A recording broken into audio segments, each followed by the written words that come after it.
Okay, I'm joined here by Tom Hanlon. Thanks for popping into us. No luck yesterday in the main event? No, very played poorly. Got anted away. Nice and simple. Simple as that. Yeah. Wasn't match fit. You're having a bit of a good. You were having a bit of a good run in the side event, though. Yeah, I was doing well. I was up to 60,000 very early on, and then I just ran kings into aces, but that's about half my stack. That's a little awkward at the best of times. But you're still in there with about 30,000. About 30,000, so about average stack. Almost average stack, Yeah. so you're still in there fighting. Enjoying the weekend? Yeah, excellent weekend. It's the first time I've got to had the opportunity to come down here because normally I'm doing something else at this weekend, but this year worked out. So it's great tournaments. It's fantastic, great atmosphere.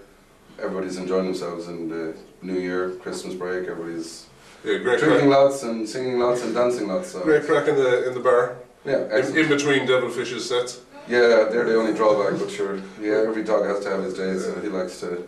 He does indeed He like keeps to. putting his own name up into the suggestion box for requests. So Excellent. Well, Tom, you better get back into the side event. Best of luck to you. thank you very much. Go ahead and win it so I can get you back here in front of the camera for another interview. That'll work.